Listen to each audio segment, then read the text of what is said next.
একটা পেজ যদি নষ্ট হয়ে যায় তাহলে তার মতন দুঃখ পৃথিবীতে রাখার জায়গা নেই। একটা ফটো তুলতে গেলে কত কষ্ট হয়, কত সময় নষ্ট করতে হয়। এখন নেট নেই, কারেন্ট নেই, ঝড় বৃষ্টি হচ্ছে, অন্ধকারে, তা অন্ধকারে লাইট এই মোবাইলের আলোয় আলোয় একটা ফটো তুলছি।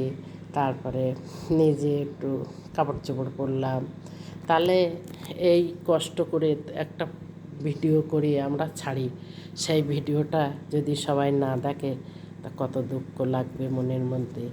তারপরের কথা, সেই ভিডিওটা সবাই দেখলো, যদি সেই পেজটা না রাখে তাহলে সে কোন আশায় এইভাবে 3টে বছর প্রত্যেক দিন এক এক তিনটি পেজ আমার, তাহলে আমার 3টে করে কটা 4 জায়গায় ফটো দিতে হয়, 12টা ফটো দিতে হয়। সে ফটোগুলো তো জোগাড় করতে হয়, তারপরে সেই ফটোগুলো দিতে হয়, সব বন্ধুদের সাথে যোগাযোগ রাখতে হয়, তারপরে তো আমার ফটোটা যাবে। আমার ফটোটা যাব বললে তো আর চলে যাবে না, সব বন্ধুদের সাথে যোগাযোগ হবে, তারপরে আমার ফটোটা যাবে। আপনাদেরও ফটোটা ছাড়বেন, আমাদের সঙ্গে যোগাযোগ হবে, তারপরে চলবে ফটোটা। তা সেটা যদি নষ্ট করে দাও তাহলে তার মতন দুঃখ পৃথিবীতে আর নেই। আমার অনেক পেজ নষ্ট হয়ে গেছে, অনেক কষ্ট পেয়েছি, 3 বছর ধরে কষ্ট পেয়েছি।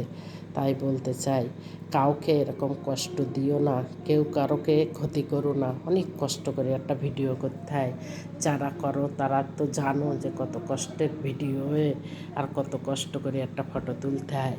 এইভাবে আমরা কষ্ট করে ফটো তুলে সবার সহযোগিতা করে এই পর্যন্ত এসেছি। 3 বছর ধরে তো গাঙের জলে ভেসিয়ে এখানে চলে আসতে পারিনি, যে ঝড় উঠেছে আম কুড়িয়ে নিয়ে আসলাম হয়ে গেল, তা কখনো হয়নি।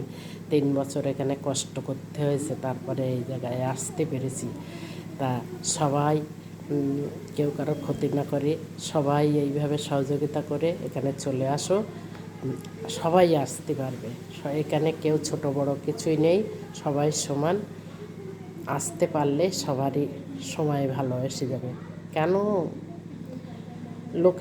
লোকেরে ক্ষতি করলে নিজের ক্ষতি কাঠি বেঁধে রেখে দিতে হবে? তার জন্যে কাউকে ক্ষতি করো না, সবাই ভালোভাবে থেকো, সুখে শান্তিতে থেকো। ঈশ্বর সবার ভালো রাখুক, মঙ্গল করুক। আমি কালী পুজো বাড়ি যাবো এখন, একটু আমি চলতেই পারছি না, দাঁড়াতে পারছি না, তবু একটু যেতেই হবে।